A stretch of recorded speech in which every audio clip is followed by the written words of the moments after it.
The Insta360 Go Ultra camera has been reviewed countless times, but no one has properly reviewed the photography mode within the camera. Today, we're gonna change that. I'm not sure if you've ever watched one of my photography comparison videos between the many different action cameras that I've tested, but if you have, you know you're in good hands today. In this video, we're also gonna look at the micro lens kit and see exactly how well this does when we're trying to get closer to our subjects. And I know because a lot of you subscribers actually own DJI products, I have as well the DJI Osmo Nano that I'm also going to include in this comparison. At the end of the video, I'm also going to show you how I develop my raw images because it is a little bit different of a step compared to other traditional cameras. One of the things that has really plagued action cameras is the inability to close focus. These cameras really aren't usually designed to close focus. So this is why having something like this micro lens kit can really help.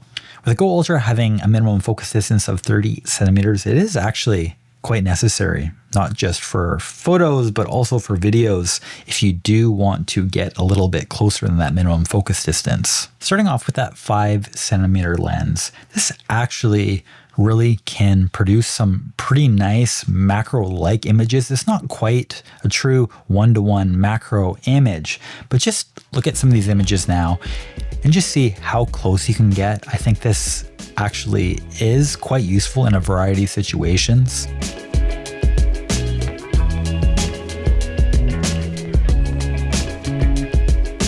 For the next series of tests, we're going to look at portraits. Unfortunately, just have my ugly mug to look at in this test, but starting off at 5 centimeters. This is unfortunate for all viewers. I'm sorry, let's move past this. Now going over to that 11.6 centimeters, this actually looks much better. You can tell that the background blur is a little less the further you go in these series of tests. Now let's go over to that 21.5 centimeters, and this gets much closer to more comfortable range. Now moving over to that 38 centimeters, this is, I'd say, the ideal range if you're wanting to shoot portraits and get some nice background blur. One thing I will mention that these micro lenses are a bit cumbersome, and having to swap them out quite often can be a little bit annoying. And there is actually a process where you will have to change some of the distortion algorithm. I believe that's what it's doing in the camera. I'll show you now how you switch that. And you can actually switch this over from the main screen without going into the menus if you do have it already selected. Otherwise, you will have to go into the accessories section through the menu, which is a bit of a hassle.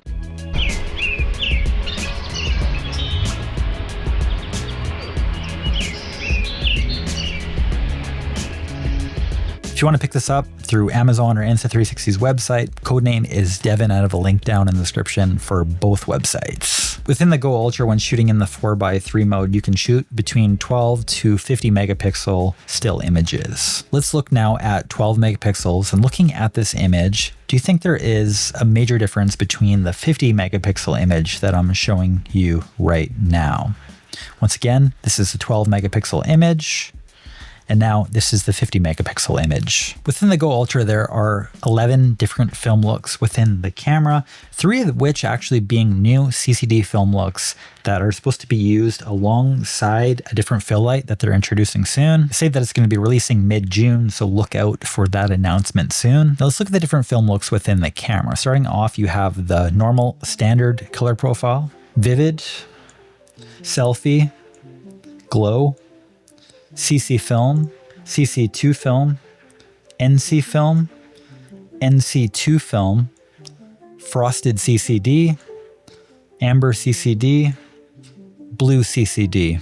In the firmware update 2 weeks ago where they added in those CCD film looks, at the same time, they also improved the portrait mode within this camera. Now it's on 2.0. So let's test out to see exactly what that portrait mode does. I'm going to test brighten and also smooth. This is me now using the camera with a normal standard lens. This is a shot with me selecting brighten. Now this is a shot with me selecting smooth. Now with both selected, this is what it looks like. I think one of my favorite things about using this for photography and why I think this is really great for street photography is because you can actually detach it. And by detaching this, you can trigger this device. When you put this little camera right in someone's face, they're not going to think all that much about a device this small. And with this detaching, I can just easily double press that shutter. And this makes all the difference for someone who is introverted and is quite shy about taking photos, especially of strangers. We're gonna do some street photography and see how well this does in that sort of environment. Today's a Sunday and there's gonna be likely a lot of people. This is my absolute nightmare. So I hope you appreciate this test.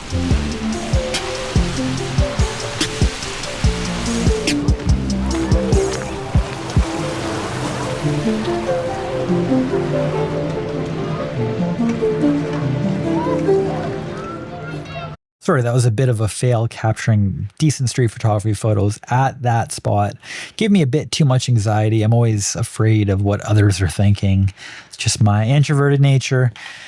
But let's move on to how I developed these images starting out in Insta360 Studio. And then we're going to move on to Capture One. And then I'm going to share my final thoughts on all this.